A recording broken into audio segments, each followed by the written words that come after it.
You mentioned about when people say how they are. I mean, we are stuck so often with we are just supposed to say we're fine, and does Mm. anybody really care? Yeah. And that we all get so robotic in this is yes, I'm fine. I have to be fine. I'm moving Yeah. on to the next piece. But Yeah. most of the time we're not. I mean, most of the Exactly. time we all have different issues and challenges and complexities going on that we can't explain.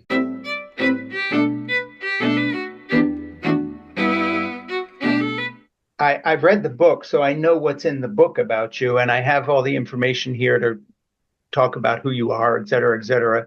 And we'll get into that, and I'll introduce you properly when we go live on YouTube. But right now we're just chatting. So um, Yep. I'm not all that good at math, and so I finished your book without knowing how old your daughter is now. My daughter is now 14. Okay, because she was 13, I think, when the book ended. Yes. And Yeah. She, I should have kept track of, and it's a recent, like it came out in 2024. So how long ago were you writing Iron Dad?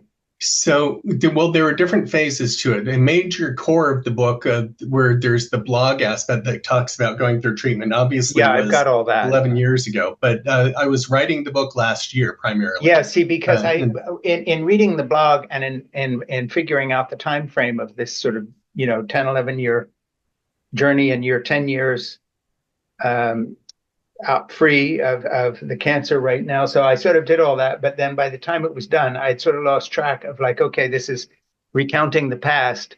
And I'm, of course, and it always interested in the present tense. for sure. Well, and the present tense changes every day, and that's Of been course one it of the does. amazing things of when I really started having the reflection of putting the book together. And I talk about my time when I was in Alaska. Yeah. That was a year and 3 months ago, Yeah, and then exactly. the experience in life has just been so evolutionary since then, for sure. Well, some of it felt very recent, like right now. And the book's new and had that material. Your daughter's 13 now; she's 14. Which, by the way, she's the age of my one of my younger grandchildren.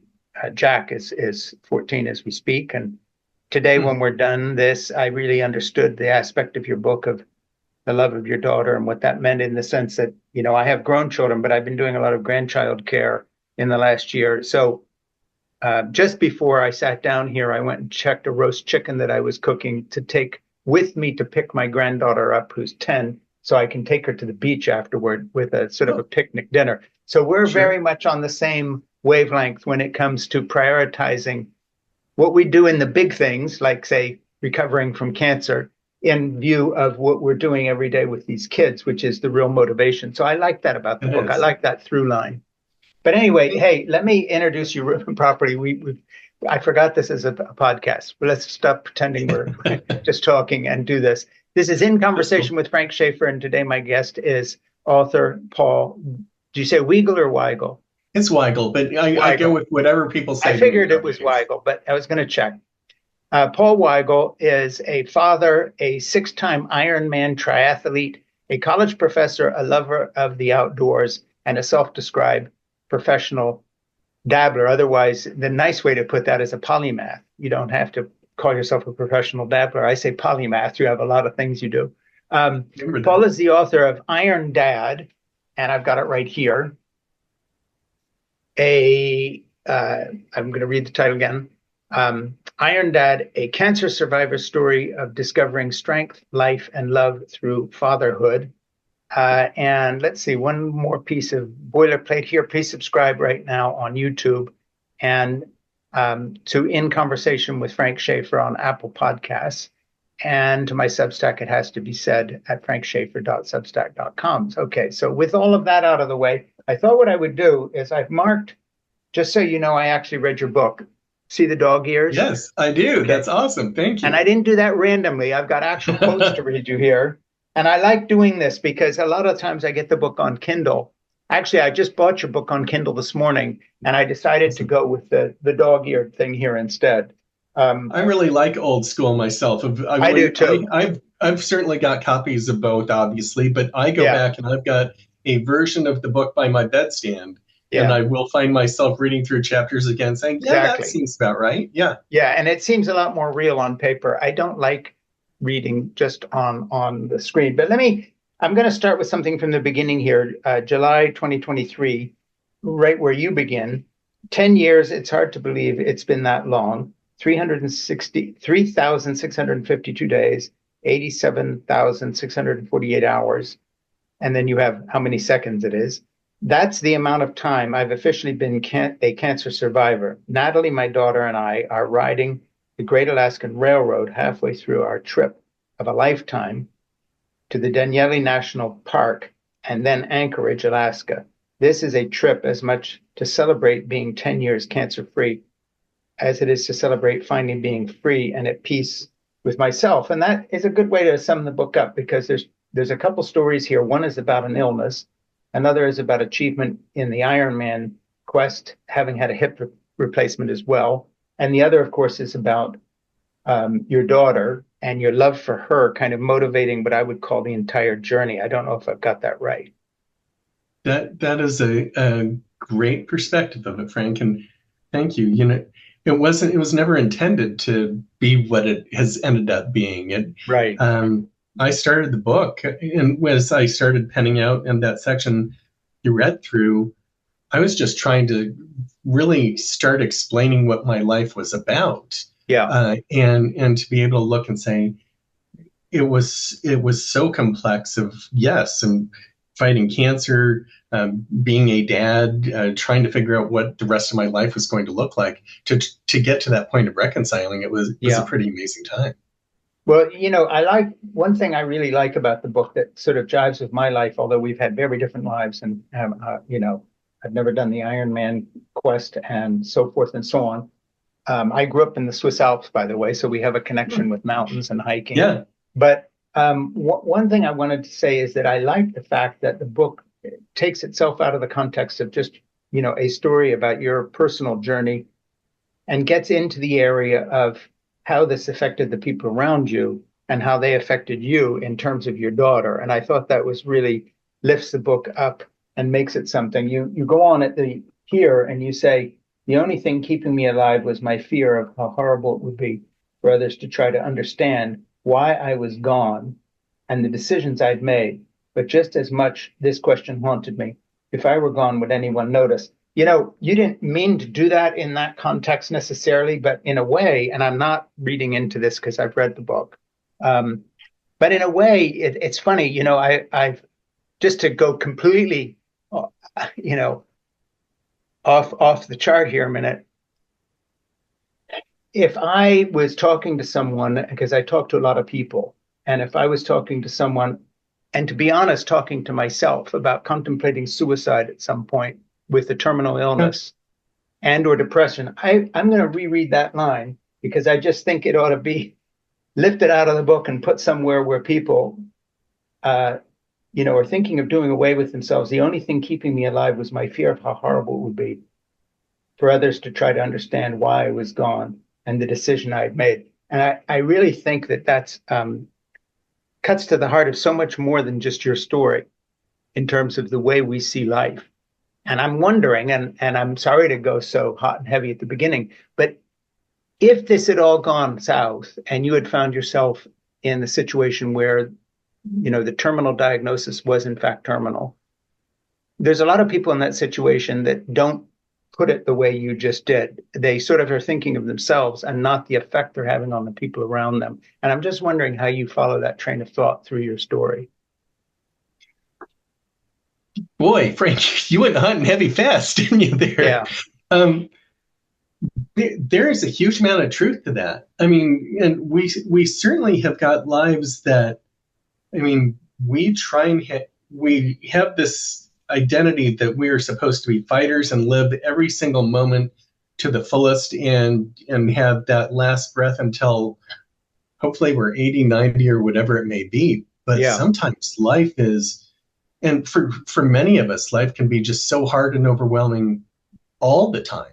Yeah. And whether it was growing up that I just felt alone and in anguish, and that and that I really did wonder that if I would be hit by a truck or something were to have happened, would anybody notice? What legacy I have? And certainly then as I was going through treatment, and there were different times of, would I just be erased off the earth and not be a memory? I mean, you say a little later in the beginning here, and I've got a lot of these quotes here, so bear with me. But we're talking about your book, so I'm a reader and a writer myself, so I like to read from it. Every conversation with my parents, I felt my thoughts and emotions were being analyzed, interpreted, projected. The information stored later for critique, an ongoing experiment conducted with emotional remove. And of course, you identify the fact that they were both psychologists. Yeah. And of course that's tough because my parents were both kind of theologians. I grew up in a very conservative evangelical background. Right. Everything there was given a theological twist. In other words, we were sort of told that the way we behaved to other people would bring them to Jesus and they would be saved, or push them away and they would be lost, and it was on you.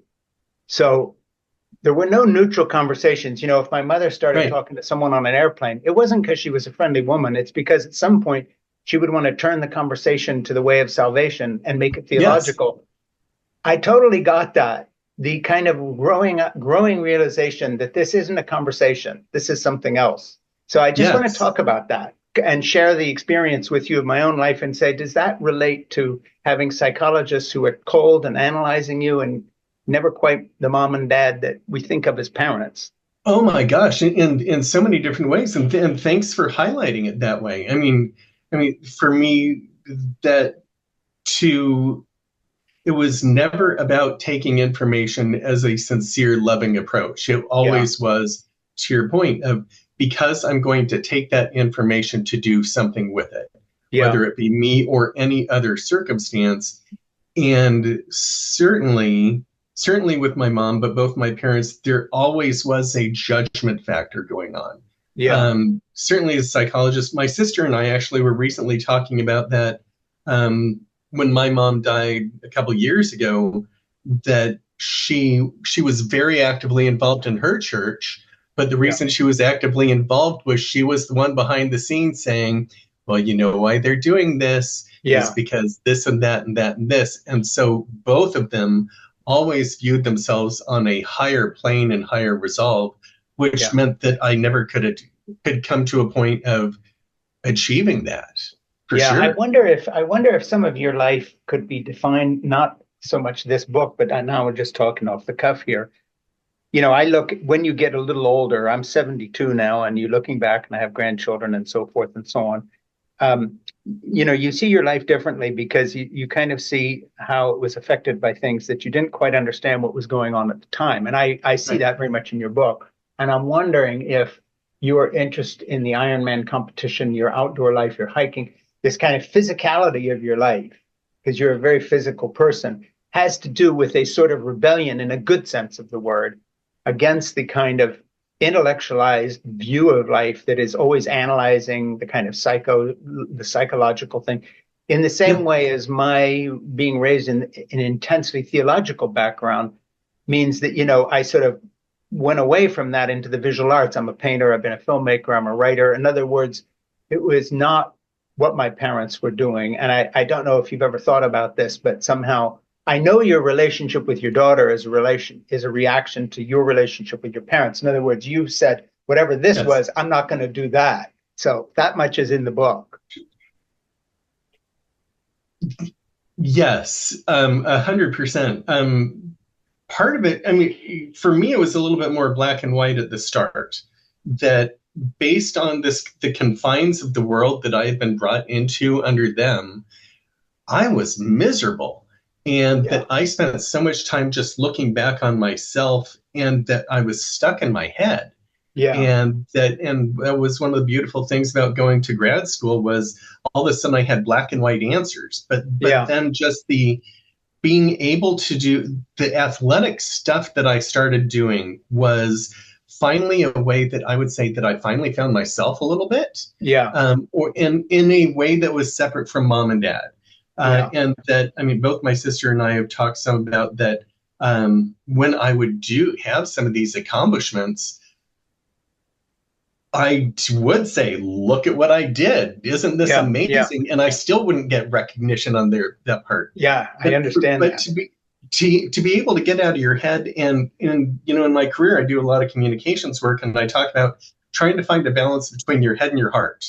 Yeah. And for me, getting outside and being just to be at peace with myself, to Mm. listen to my body and have those extremes, 100% agreed that never really thought about it as being a rebellion against my Yeah. past, but it certainly has got some measure to that for sure. Well, you write about your parents. You say this disconnect with my parents was forever ingrained, no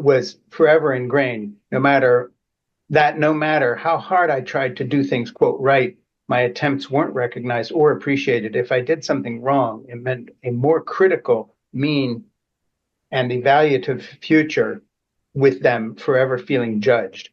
Um, this was a dynamic I never wanted to have or share again, yet I desperately yearned for some type of meaningful connection. And it kind of brings up another question that I have for you out of the book, because now I'm curious about you.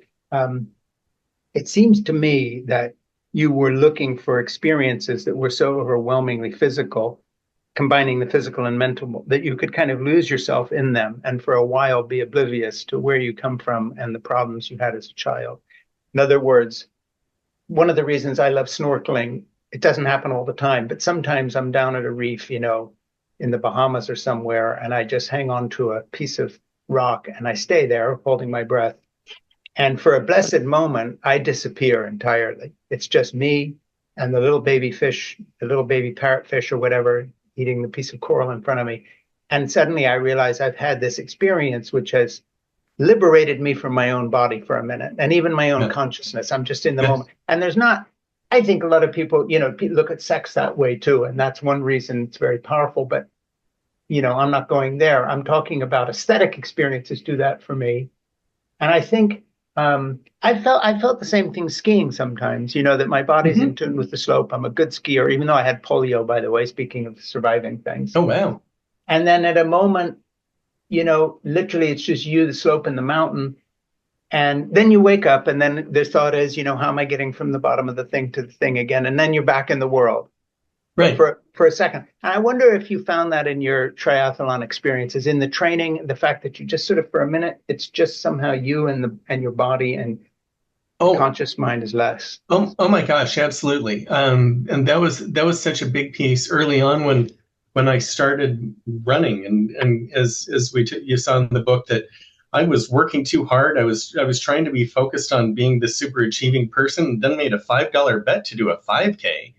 Yeah, But on some of those first times running, that all of a sudden it was a total disconnect from the rest of the world, yeah, and being able to find those peaceful moments, that was just a zen time where yeah, everything else, all the noise. I mean, one of the things that growing up for me, I would just say I always just hurt, and it yeah, was a mental overwhelming anguish.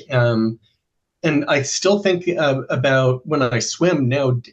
I don't swim daily right now, but when I go swimming, I always kind of think about that as I get into the water, the person I am when I start swimming is different than the person I am when I get out. yeah, And it's not exactly. because I've been thinking, but it's in a similar way that when you're snorkeling, that you get into a rhythm, you let your body naturally Yeah. flow, and you just be, which is an incredible spot to be in. Yeah. And the thing is, if you're smart as you get older, and I'm not smart all the time, but one of the smarter things I do is accept the fact there are things I don't want to do. Some mornings, like walk the dog when it's below zero here in Massachusetts. But I always come back grateful that I've been forced to get out of my own head and out of my own body. And that's one of the Yeah, reasons I like having a dog, by the way. Same thing with children. If you're a yeah, smart parent, you accept the fact that you're being forced to do things you wouldn't normally do, whether it's be more active with your body, whatever. And I find some of that in your book. In other words, there's a sort of a driven sense that, okay, I have cancer. By the way, everybody, the book we're talking about is Iron Dad, and the subtitle is A Cancer Survivor's Story of Discovering Strength, Life, and Love Through Fatherhood, and winning iron, training and participating in Ironman competitions. I just want to go to one quote here and just talk about this before we launch into more of the book. Again, sticking with your parents. Um, your mom is too stressed taking care of you kids, our dad said to me and my sister Laura. A few years later, when I was around 10, looking down at the notes he had written himself on his bright yellow legal pad as a script to read to us. We'll dive into this, by the way. We had been holed up in the TV room downstairs in our new house in Littleton, a suburb outside of Denver, the thin green carpet barely cushioning the tile floor. Once again, we were in the basement, out of sight and out of mind. And I'm too busy working, so you two are responsible for taking care of yourselves. That means you make your own meals, do your own laundry, get yourself to and from school. Don't beg, don't complain to your mom. It's time for you to grow up now. No whining. And then you add a one-line paragraph here, one-line sentence. It's good. It's a standalone line. Making a child invisible cuts deep, which is the understatement of the century. But anyway, that's a powerful passage. So let's go into that from the point of view of you as a parent with a 13-year-old, me as a grandfather who's going to go pick up my 10-year-old when we're done this podcast and take her to a beach, God willing, with the chicken. The chicken. Don't forget your chicken. Yeah, the chicken it's cooling right now, and Okay. and I'm going to take her. But the thing is, this is so far from the way you look at your daughter that it's moving, because in a way you've saved her from yourself. You could have been someone that became that cold person, and you've chosen to do something else. So let's talk about that for a minute, irrespective of your book, Human to Human. How did you do that? Because you only know what you know. Your childhood was bleak, and yet your relationship with your daughter is warm. So talk about that. Talk about what changed in you instead of that anger and sadness coming with you into your father-daughter relationship. You're not that person. So how'd you get there? Well, I'm definitely not. I mean,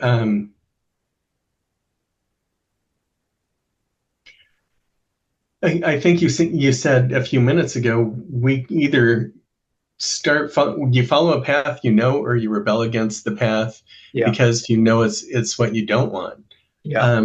I did spend forever, and we talked about potential suicide, or just would I disappear off the face of the earth before I met my now ex-wife, and I felt that I was starting to have a life and things were coming together. And then the moment my daughter was born, it really felt like a immediate transition evolution about, oh, this is what life is. Yeah. That I mean, in the and I mean, the very first day she was born, her mom's milk hadn't come in, and it was late in the evening. We had said we weren't going to do formula. That lasted about 6 hours. But to have this little 5 pounds of kid, and that we were just synced from that moment.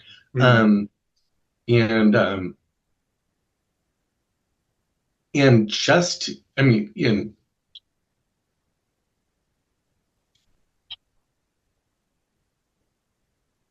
in those 5 hours I had with this little kid, I had more love with somebody than I had ever had in the 40 plus years growing up. Yeah. And all of a sudden, I mean, I've never been a drug addict by all means, but I can understand that level of endorphin, and that, oh my God, this is amazing. This is incredible. And I never ever want to let it go. Yeah. And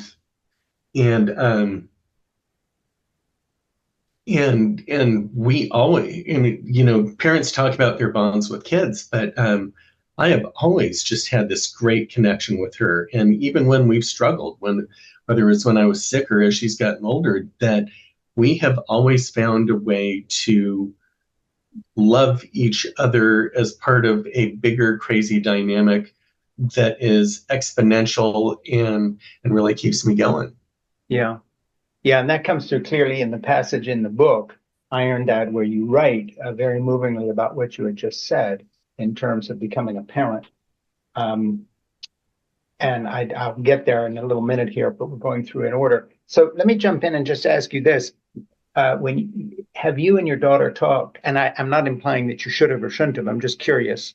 I mean, you're going to make people curious about your life if you write a book about surviving cancer and your love of your Right, daughter. So sorry, right. I don't mean to be personal, but hey, Oh it's in no, your book. and that's been Frank. Just to your point, as before you ask your question, this book was started as me just trying to explain to her all that time, and then it certainly evolved into Exactly. being so much more. So So go ahead. I want to ask you about that, how your daughter's own journey as a child, now on the cusp of young adulthood, going into the new bracket she's going to be in through as she gets older, how that your close relationship and her being part of your story has affected her. And I'll just give you one personal example. The other day, I had a little biopsy done here. You can see there's something on my forehead. And I'll see what it is, and it's nothing serious, and it certainly is nothing to do with your story, but it was enough to get my granddaughter, who's 10, the one that I'll be picking up, worried.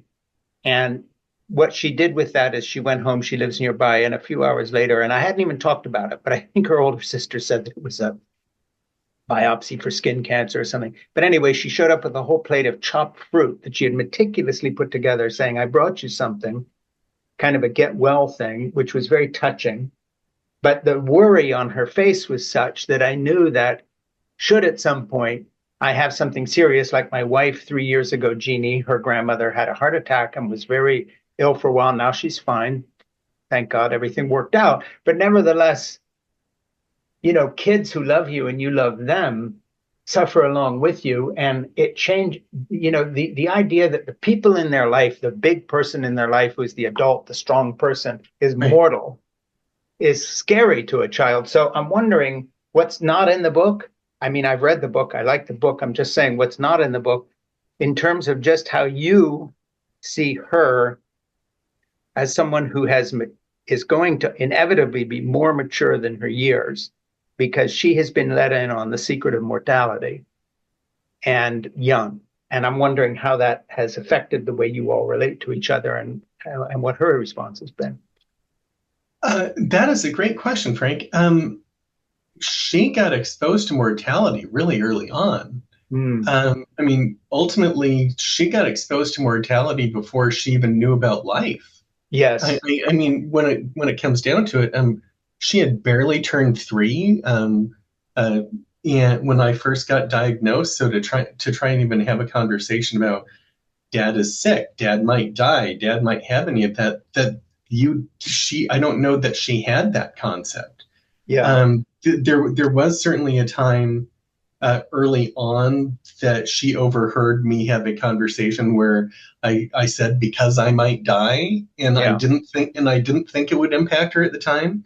Yeah. Um, but she did stand up, and she did. She was 3, and she gave me a hug, and she said later on you were joking, and I thought, well, does she really understand it? Um, what she has seen out of me starting then throughout time has been um, a very keen sense, and there is a part of me that does feel awful about it, that she understands that aspect of mortality. Yeah. Um, that she did has well, I've been much better in the last few years, but for probably 8 years after being diagnosed, I cried every day. Uh, Yeah. for the fear of what might happen. What I do see from her now as she gets older and is becoming a young woman and figuring out that she is so proactive in not only what her actions are. Now, granted, sometimes her actions as a teenage daughter and a teenage girl are just like any normal teenage girl, Sure. right? Sure. But she does make a point of every day in every conversation, and not every conversation, but we say I love you every day and we mean it. Yeah. Um, Exactly. and there are people who just say I love you and that's just part of it. But Yeah. no, that you can tell that there is a point and a thought and a I want to make it sure and apparent that you matter. Um, Yeah. and I think that's the biggest takeaway I see from her. Every once in a while, I mean, she certainly understands as she's gotten older the sacrifices I've made for her, not Yeah. necessarily on a mortality standpoint, but that our life has changed and I got divorced but I've still chosen to stay as close to her as possible, Yeah. including moving a few times, and she knows that and she Yeah. understands that, Yeah. and in our interactions continues to make a point to maintain a connection that's different than I think any other. I Mm. I don't hope is different, but it feels different than other kids I see with their parents. And I'm sure it is different too. And especially the effort you've had to make to stay in physical proximity to your daughter, going through divorce. I'm just going to reintroduce you here. In conversation with Frank Schaeffer, I am Frank Schaeffer. My guest is Paul Weigel, and Paul is a father and six-time Ironman triathlete, a college professor, a lover of outdoors, and self-described professional dabbler. And I say no, he's a polymath. That's different and higher, higher pay grade than dabbler. Paul is the author of Iron Dad, the cancer survivor's story, discovering strength, life, and love through fatherhood. And we're talking about his daughter a lot and his own parents who did not care for him like he is caring for his daughter. So please subscribe right now if you're watching this on YouTube or in replay on YouTube to In Conversation with Frank Schaeffer. It really helps us. And also to Frank Schaeffer on Apple Podcasts and to my Substack commentary. It has to be said at frankschaeffer.substack.com. Okay, so on to a quote in the book that I'm going to let just fall into the dead air here between us and ask you to tell the story of it because it's a powerful bit in the book. A little bit after noon, the phone rang and I grabbed it off the wall in the kitchen. Hey, Paul, I heard Skip say, and I'm not saying who Skip is. I'm going to let you tell the story. Skip's call confused me a bit. He wasn't one to be proactive. And now that he had a girl interested in him, he would never be one to call. Have you heard from Steph? Skip asked. She left a weird message on the phone last night. She said, I just want to say goodbye. And she isn't picking up her line when I call her place. And then, of course, you go on and explain that, but I'm going to let you explain what all that is about because it's like you're reading the book and then you come to that and, your heart goes a little cold at that exchange. And I'm wondering what that was about. We have defining moments in our lives, right? Mm-hmm. And those pivotal moments where everything changes. That's a pivotal Yeah. moment by definition. I was in college. I was a senior in college, and finally started. And we've talked a lot about kind of having this emotionally reserved family and being in Yes. a spot where I really didn't know how to express how I cared for people. Mm. And some of the times I had and felt that I had been in a pretty bad burned spot. And Stephanie, it felt when I met Stephanie that we were very much in the same spot, that Mm. we both just, for different reasons, hurt just a huge, overwhelming amount. And when we had met in college, that there was a connection there because we both kind of got each other. And on what happened, I had had a very bad day. I had had a very bad day the day before and had ended up at my friend Skip's Yeah. house and his friend Buck and had fallen asleep on their couch and got up the next morning and went home. And Skip's call, ultimately, the weird message that he had heard from Steph, her message was on an answering machine that was right next to the couch. Yeah. Yeah. That I fell asleep on. And in her saying she just wanted to say goodbye, that she had made the decision that she had made the decision she was not going to keep living. And in just hearing that statement, I knew what she had done. Yeah. And we had talked about my worry about just would my life be erased, and she Yeah. had made a decision that was horrible. And I got to her house, her apartment, as fast as I could, and got to her place, and she had overdosed and had fallen asleep and was never going to wake up. Yeah.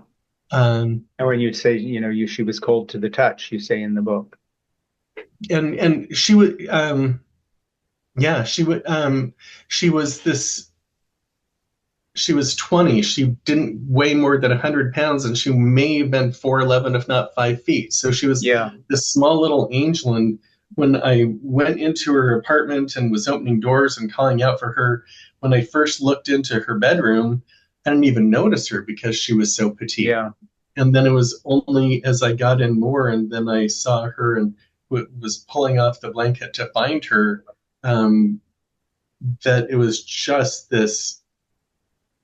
And I've still never forgiven myself, Yeah. um, to have missed a call, to have been trying to show love and appreciation for somebody and building a relationship, and then Yeah. to have missed just something as simple as a phone call, and then just be too late to solve it.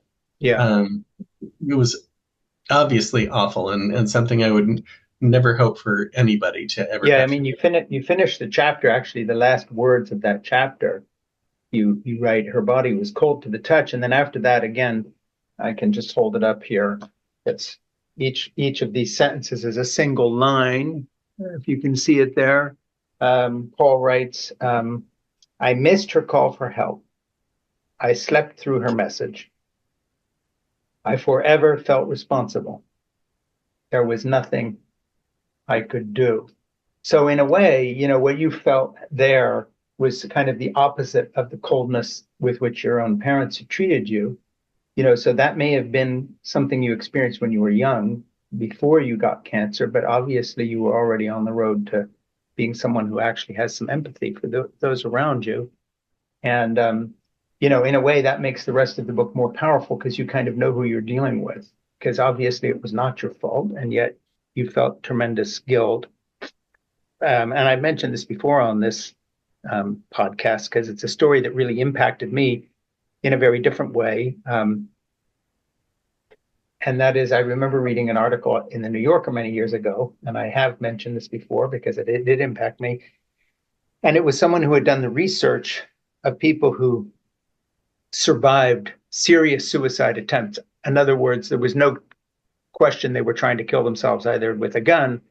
And in one instance, someone who had jumped off, believe it or not, the Golden Gate Bridge, and one of the few people who survived, very few have. I mean, less than you can count on one or two hands at the most, over hundreds of people who killed themselves. And this person, this writer, did something very interesting. He found a number of people who had survived these very serious suicide attempts and interviewed them. They all expressed two things. One, regret when the decision was irreversible. In other words, the last thought while tumbling was, I wish I hadn't done this. So someone Yeah. could have reached out. But this particular story touched me and has actually changed the way I relate to those around me for the last 20 years.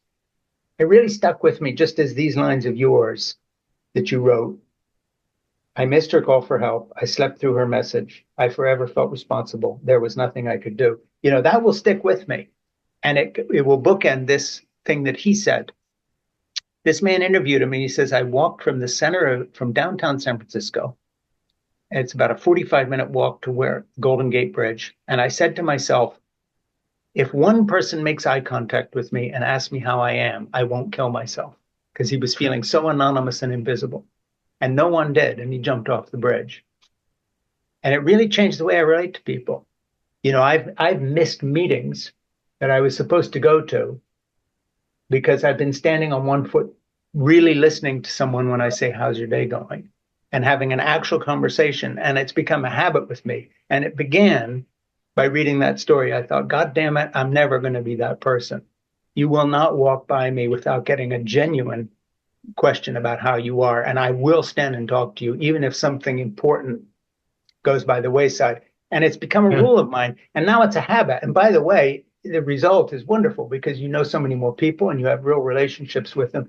That's a different story, like, oh, what did it do for me? But it began with a very similar experience to what I feel here. I missed her call for help. I slept through her message. I forever felt responsible. There was nothing I could do. In a weird way, I know your book is about you and your daughter and love, and the next chapter is about graduation and all that stuff. But in a funny way, those lines, along with the line you wrote before about would I be missed and what would it do to the people around me, in a weird way, I know this sounds like I'm harping on something, but in a funny way, you've written a very strong statement about suicide within this book and why, and you didn't kill yourself even in moments of despair, and kind of this thing of responsibility for the people around you. And I really feel that's a really powerful thread in your book. I don't know whether you consciously did it or not, but it's what I take away from the book more powerfully than any other element.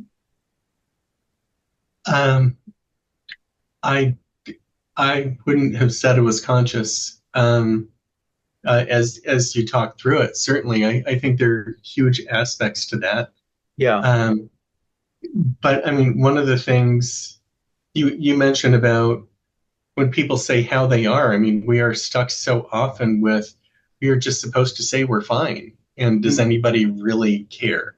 Yeah. And that we all get so robotic in this is yes, I'm fine. I have to be fine. I'm moving Yeah. on to the next piece. But Yeah. most of the time we're not.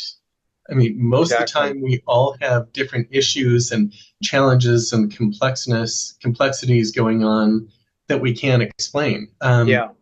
I was doing some work a couple of days ago on a conference call, and I'd had some personal things that I was trying to deal with, and somebody just said something nice and gracious to me, and all of a sudden I teared up a little bit, Yeah. and it was because they had made a point to look past that just how are you? How's the weather? Yeah. 100 days of 100-degree temperatures in Phoenix and then move on. To actually see me for me was pretty amazing. Yeah. Um, I certainly run into that now. I I try and look at people in that same way. There are certainly times I'm not as good as I wish. Uh, I certainly wish more people did that for me, still Yeah. to this day. Yeah. Um, but we all do have crazy busy lives, and we're just trying to survive what we can. I Moment by also am moment. used to one of my very closest friends, and it drives me bonkers. She does not have that capacity in Yeah. her to say, how are you, and really mean it. I mean, that's Yeah. just so when she does, I'm like, oh, this makes a difference. This is really big for her. But it's But interesting because I think with you, the other day I had a periodontal thing done, and I met and this dentist, this periodontist, talked to me about his life and how his wife with type 2 diabetes had trouble with childbirth, and then his own life had been saved by a surgeon friend of mine. But anyway, in our conversations, I learned enough about him to suddenly understand why he was such a kind man to me, because I was a new patient. He didn't know me. Came out of his office, saw me talking to the receptionist, took his gloves off, walked down the hall, looked at me and said,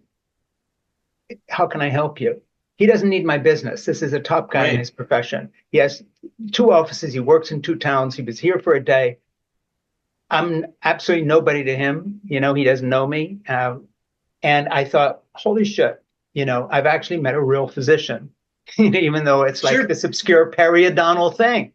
right, Well, when we talked and we went over, I said we had enough of a conversation and there were enough connections in our lives. We discovered in retrospect that I knew some people we knew and so forth. And so I did something, I'm pretty bold on this. When you get old, you can get away with all sorts of stuff. You can say things to people. And I said, having heard your story of everything you've been through and all that you went through with your wife and these childbirths and so forth and so on, I said, I really understand why you are as kind as you are. I said, you are a nice man. And I knew that the minute I met you, and now I know why, because suffering does one of two things to people. Either you become hard and uncaring because you go into this shell, yeah, or it's like you have real compassion for people because you know what it feels like to be alone and hurt. And it's so odd because you don't expect to meet a level of real care. I know that's a strange thing in some dental office where you've never been before by the guy who runs it. The receptionist may pretend to be nice, but he's going to Right. be all business until he gets to know you. Then you're a patient. But I wasn't a patient. I was just some guy off the street. Anyway, you say after this suicide that as seniors, we were told that the world was full of endless opportunities, but I was exhausted with nowhere to go and with no hope and no direction. I was destroyed. I felt that was so interesting in the light of, I mean, you've got this thing on the wall behind you, Iron Dad, Iron and Strong Man, this whole business. Um, you've done this amazing sport, which is the most taxing of all sports, I guess. Um, and yet, you've had these moments of not just weakness, but feeling absolutely destroyed. So let's go to some large stroke stuff. We're talking in detail about various passages in the book. Just talk about that, because you have cancer, you were well treated, and that became something that's now in the past. You have fatherhood, but then you have this other journey of, here's a guy who writes a book that says, I was destroyed, 3 words. And yet in the end, the book becomes a sort of a personal narrative of triumph over that destruction, not just over the cancer, but over the fact that you were dealt a really bad hand from your parents, exacerbated by encountering suicide when you're young. So talk a little bit about that arc, what you learned from it, and how it's influenced the writing of this book, but more importantly than that, just the way you see life, how you treat the students you teach, your place in the world. What's that journey been like? Um, it certainly has been a fascinating one. Uh, it's interesting when you talk about relationships in the past versus moving ahead. I mean, and I think it ties into whether what I do professionally too. It's that I try and make an impact and a difference where I can every single day because it's the right thing to do. With my students, um, I get frustrated with them because they don't spend the same amount of time caring about the classes that I care. They don't spend the time caring about their work as much as I care about their work. Yeah, yeah, And that there have been some conflicts I've had because I'm like, do you not understand how much energy I'm putting in to make life good for you guys yeah, I and get that. gals? And but I mean, I do continue, and then I've done other things certainly that didn't talk about in the book of trying to make impact on things, whether it be at school with volunteer programs or Mm, politically of trying to do the right thing because those are the right things to do. And because I yeah, really do hope to look back and say uh, that everything I try and do, I try and have it be high touch. yeah, Um, I mean, and some of it has been time and fate. I mean, to I to be trying to do an Ironman triathlon while going through chemotherapy was not a smart thing. yeah, Certainly, I was trying to make a point to God and time and fate and whoever else that I was okay. Um, did in the long term it end up being somewhat I don't consider myself to be an inspirational person, um, but do some of my stories have they been inspirational to people and they've led mm, better, healthier, longer lives? I certainly hope so. yeah. And I would think so. And certainly that's the story you tell in the book. There's a kind of a pivotal moment because we've been dealing with parts of your earlier life. Somewhere in the middle of the book, I've been asked many times what my first thoughts were when I learned I had cancer. Once a reporter asked me in front of an audience of hundreds of people at the King 5 studios, what did you think about when you found out? What went through your mind? How do you explain the feeling of apocalyptic overwhelm? Explosions ran through my head with so many questions. I didn't know where to begin, though I was desperate for answers. How bad? How big? Am I going to die? When? And that's the kind of hinge upon which the book turns, because obviously from then on, the story is a much higher stakes story with a few little things thrown in, like the need for hip replacement and the fact that you're doing your Ironman competitions and training. while all the chemo is going on. So why don't we fast forward to some of that, just the kind of interplay between cancer survivor, chemo treatments, radiation, Ironman competitions. And we have a whole section of the book, which is kind of your blog that you were doing, about which I Yeah. have a basic question that I'll get to in a minute. But just talk about that. Talk about everything that was on your plate from the midpoint of the book on. Uh, you summarized it pretty well, and at the time it did not seem. At the time, I knew it was overwhelming. I've always kind of looked at. I mean, I we talked about it. I had a hard life growing up, Yeah, and it always felt like if anybody could imagine the impossible, and I've used it as a phrase, you imagine the impossible, the incredible can come true. yeah, And I mean, I literally was afraid of death. And yeah, all of a sudden to be thinking, this really is not good. I mean, for 10 years, as I would have conversations with doctors and I would go through how sick I was and that I pretended I wasn't. I yeah, mean, my tumor was the size of my fist. I was almost 100% blocked. I almost had emergency surgery. I had lymph nodes affected. I So I had this physical aspect that was just beyond overwhelming. And at the same time, we talked about I had a 3-year-old daughter, and I know I say I a lot. Um, at the same time, I also had a marriage that was crumbling and just falling apart uh, as I went. My wife attended one chemotherapy appointment because I begged her to. Um, but if I did not kind of take all of that and push through stronger, harder, more incredible than anybody could expect, mm, then I wasn't winning. yeah, yeah, And that honestly, I mean, Frank, given some of the numbers, I thought I was a coin flip. And so, uh, yeah, I made a point. And the conversations I had with doctors, I know they thought I was nuts, where I was saying, that's great. That's great that I'm this sick, but I've got an Ironman triathlon I have to do in a year. yeah, Um, and one of the parts I did not put in the book because it was too hard really to go through. I had a very hard conversation with my surgeon on the operating table as he was about to put me out. mm, Literally one of those, do you have any last things you want to say? And I yeah, mean, I think I referred to I'm at peace with what you need to do, but I talked with him about some of the decisions I was hoping that he would make and that I was at peace with what he needed to do, but he understood the trajectory and how much impact he was going to make.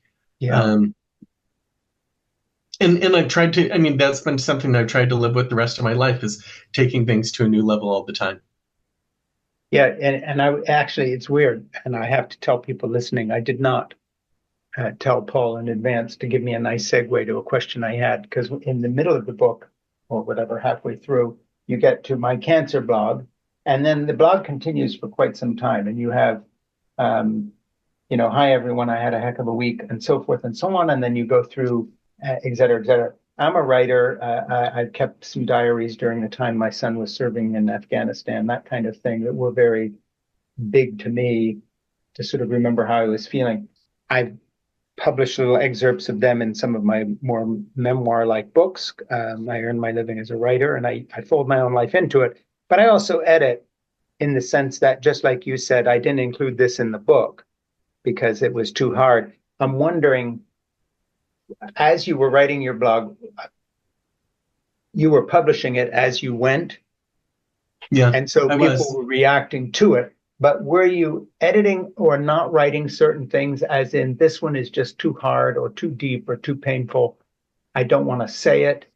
Yes. In other words, there's a difference writing a diary for yourself that you dip into later, maybe 10 years later, and you use a piece. But even there, Right. you edit it a little bit because now it's for the public.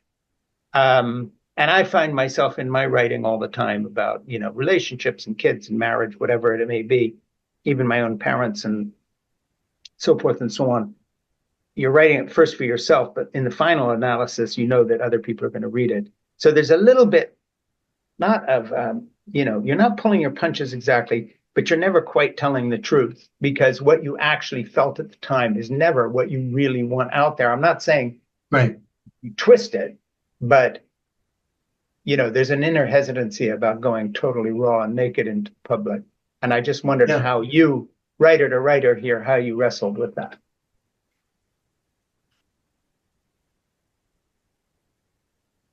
I had a story to tell. Yeah. And that I think was part of what I was trying to do, that it was not just here's my experience. It was a hard spot. People didn't necessarily know what I was going through or some of those experiences. There are different parts of the book that, or parts of that time that I was trying to explain because I needed certain people to either respond in certain ways or to change people's understanding or awareness. We talked about, do people really know how much you are going through? And if I had not done some of that in the way I had shared it, I don't know that people would have understood my experience to the fullest extent, whether it be work or home or family. I mean, there's only so Yeah. much that people can know. Well, and at the end of the book, as we wrap this up, you say this book is also about prevention. I was 43, a new father, and an Ironman triathlete when I was diagnosed with a cancerous tumor the size of a lemon in my lower abdomen. Like too many others, I avoided symptoms and difficult conversations with my doctors for several years until it was almost too late. Don't become another statistic like me. So, you kind of make, I mean, that's not the purpose of your book, but you reach out to people to try to help them. And I'm sure your blog did some of that. In other words, if I had been on your blog list and someone had said to me, you're 50 years old and you should get yourself a colonoscopy, I would have done it, or whatever the preventative method would have been. I did anyway, by the way. But Thank you. Good. yeah. So what, very briefly, because I don't want to end with that, but just very briefly on the way through, we will link to things for you, to your blog, to your stuff, whatever our producer, Ernie Gregg, will help promote the book. Obviously, we're doing that by doing this, but we'll link to the book. We'll link to whatever. Are there any cancer prevention things that you kind of direct people toward in terms of just this whole colorectal business? Well, thank you for asking. Whether it's cancer prevention or just men's health, that has been one of the things that's evolved as this started. I mean, I certainly I had symptoms and I had issues that were going on for years, and because I was a guy, I avoided talking about them. And Yeah, and we get into issues where we don't want to talk to our doctors about things because it's awkward and uncomfortable, and especially when you start dealing with colon stuff, yeah, nobody wants to talk about going there, yeah, and literally and figuratively. And so I really hope that people, regardless, are going in and talking to their doctors and having regular checkups. And if yeah, something's not right, that they're exploring that. I mean, all of a sudden, I could not eat foods that I used to be able to eat. And then I had blood in my stool. And each one of those individually were small, little, distinct things that you wouldn't find that connection. But mm, if I put them all together, it was a giant aha that I was always afraid to share with the doctor. And yeah, and I think yeah. that is a major carry away for everybody, is if you know something's not right, continue to push and fight and explore until you get an answer that's realistic, or an Yeah, answer that is an answer versus just being brushed off. Because I jokingly say doctors just practice medicine. They're learning all the time yeah, and they're doing volume. So you need to push when you need to push. yeah, and speak up and not be a guy and get in there and talk about it. So Right. take it from an Iron Man, Iron Dad. Step up and complain a little bit and tell the That's truth right. about how you're feeling, right? So I'm going to go Absolutely. to what you say here, how you finish. You say 10 years later, as I was finally cleared from ongoing evaluations, Natalie, my 13-year-old daughter, started asking questions about my experience. It became important for me to tell her my story in a way that she could understand and for me to reconcile my past. So that's really what the book is about, because you start out with your parents and then you have this ongoing relationship. And I think what's vivid about ending the book that way, but also just through the book, is that this is sort of an ongoing story because she's 14 now, but it's not like this Yeah. happened 50 years ago. So your No. cancer diagnosis, prognosis, treatment journey takes place over a period of time, but that period of time is still ongoing because Natalie's in the story and the whole thing keeps going forward. That is true. And I think that's the beautiful part of the story is that yes, I mean the cancer and the Ironman and doing all those races Yeah. is part of who I am, but it doesn't fully define me and I've got a heck No, of a not at future all. ahead. Yeah. And it's so cool to be able to now be in a position where I can say this is a future that has got endless opportunities and Mm. that can explore and try new and different things every day. The story is not done, and I don't know what the future looks like, but that's what makes it cool. Well, what's so nice about that story, your story and mine as a grandfather now, is that increasingly as a father and then as a grandparent, your story is not being written by you anymore because the love you have for this child is actually opening another story up that has nothing to do with you. You're there for her. Just like you say at the beginning of Yes, the story, if you had killed yourself or you had died, the hole that you leave, it's not just all about you, and I feel this about suffering in general. People who, are terminally ill and want to kill themselves sooner. You know, I I've argued against that with people because I'm saying, basically you're saying that I know this sounds brutal, but your comfort is more important than the gap you leave in the relationship you have with the right, people who are counting on you. I mean, what are you right. thinking of? I mean, surely that's a definition of altruism. You stick around for the people you love, even when it's inconvenient to yourself. Maybe that's the lesson of your book. And that's a very that is 100%. I would say that every day that could be easy. It is easier to opt out Yeah, because it's easy. yeah, But it's the burden and what people would have to deal with that they would have to carry forward, and that's not fair to anyone.